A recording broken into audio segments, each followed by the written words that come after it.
اللہ اکبر بسم اللہ الرحمن الرحیم۔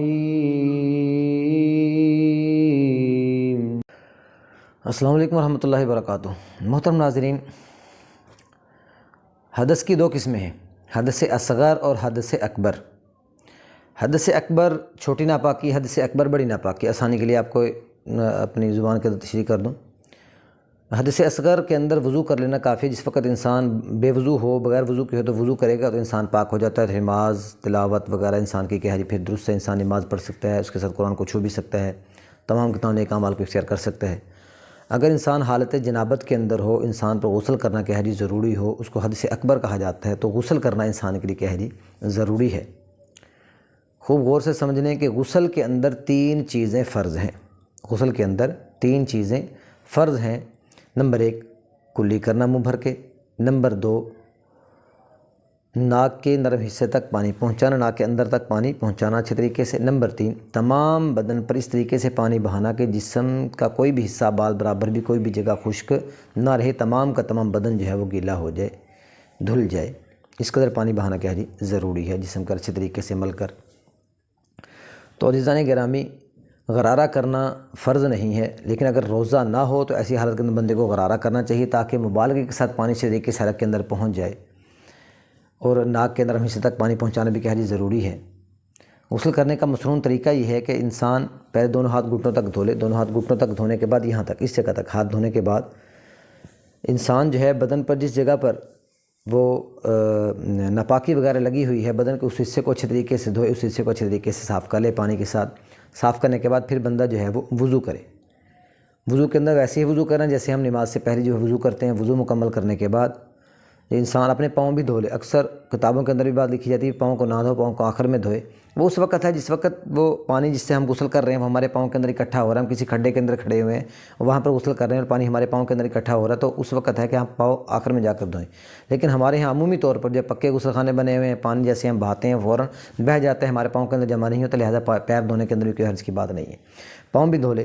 پاؤں دھونے کے بعد پھر سارے بدن پر پانی بہائے اور جسم کو اچھے طریقے سے ملے، پھر دوبارہ پانی بہائے، پھر ملے، یعنی 3 مرتبہ پانی بہائے اور جسم کو اچھے طریقے سے ملے کہ بال برابر بھی جگہ خشک نہ رہے۔ انسان کو مکمل اچھے طریقے سے دیکھ لینا چاہیے کہ کوئی بھی جگہ خشک نہ رہی ہو۔ جی غسل کی جگہ پردے والی ہونی چاہیے، بے پردہ جگہ پر انسان کو غسل نہیں کرنا چاہیے۔ اگر کوئی ایسی جگہ جہاں پر بندہ مجبور ہے، انسان باہر ہے کہیں، وہاں پر کوئی آڑ دیوار وغیرہ نہیں، تو انسان کو جانگیہ وغیرہ پہن کر یا کوئی دھوتی وغیرہ پہن کر، تہبند پہن کر، شلوار پہن کر، کوئی ایسے کپڑے پہن کر انسان کو غسل کرنا چاہیے جس کے اندر بندے کا ستر جو ہے وہ ظاہر نہ ہو رہا ہو۔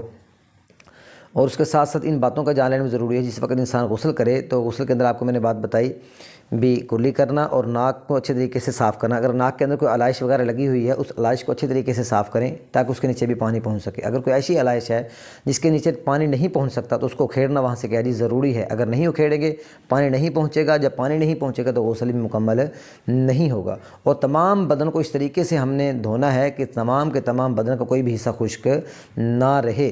لہٰذا اگر دانتوں کے بیچ کے اندر کوئی چھالیہ وغیرہ کوئی ایسی چیز جمی ہوئی ہے جس کو نکالیں گے تو پانی وہاں پر پہنچے گا، اگر نہیں نکالتے تو پانی وہاں پر نہیں پہنچ رہا تو اس کا نکالنا بھی ضروری ہے۔ اس کو نکالیں گے پھر ہم جو ہے وہ پانی پہنچائیں گے وہاں پر تو غسل ہوگا، وگرنہ غسل درست نہیں ہوگا۔ جب غسل درست نہیں ہوگا تو نماز بھی ہماری نہیں ہوگی، ہم اس سے قرآن کو چھو بھی نہیں سکتے، یعنی کہ ہم نیک اعمال جو وضو کے ساتھ کرنے ضروری ہیں ان اعمال کو ادا نہیں کر سکتے کیونکہ ہم پاک نہیں ہیں، ہم ناپاکی کی حالت کے اندر ہی کیا ہیں جی موجود ہیں۔ لہٰذا ضروری ہے کہ دانتوں کو اچھے طریقے سے صاف کیا جائے۔ اور اگر کوئی دانت کسی بندے نے عورت نے لگوائے ہوئے ہیں، اگر وہ دانت فکس ہوئے ہیں پھر تو کوئی حرج کی بات نہیں، کو دھو لے۔ لیکن اگر وہ دانت ایسا ہے جس کو نکالنے کے اندر کوئی تکلیف نہیں ہوتی، کوئی خون جاری نہیں ہوتا، تو لہٰذا اس دانت کا نکالنا بھی کیا ہے ضروری ہے۔ اس دانت کو نکالیں اور اچھے طریقے سے اس کے نیچے والی جگہ کو دھوئیں اور صاف کریں۔ نیچے والی جگہ کو اچھے طریقے سے دھونے اور صاف کرنے کے بعد دانت کو دوبارہ وہاں پر لگانا چاہیے۔ اگر دانت کے نہیں نکالا وہاں سے نکال سکتے تھے تو غسل نہیں ہوگا کیونکہ اس کے نیچے پانی نہیں پہنچا۔ بالکل بھی نہیں۔ ویسے اگر ہم نے کوئی انگوٹھی یا چھلا وغیرہ پہنا ہوا تو اس انگوٹھی کو بھی اچھے طریقے سے ہلانا کیا ہے جی ضروری ہے، تاکہ اس کے نیچے بھی پانی پہنچ جائے۔ عورتیں خاص طور پر اس کے اندر جی احتیاط کیا کریں، انگوٹھی کو، کانوں کے اندر بالیاں پہنی ہوئی ہیں، ان کانوں کے اندر جو بالی ہیں ان کو بالیوں کو اچھے طریقے سے ہلائیں، تاکہ اس سوراخ کے اندر بھی کیا ہے جی پانی پہنچ جائے۔ ناک کے اندر وہ ڈالا ہوا ہے تو اس کے اندر بھی اس کو ہلانا چاہیے اچھے طریقے سے، تاکہ اس سوراخ کے اندر بھی پانی اچھے طریقے سے پہنچ جائے۔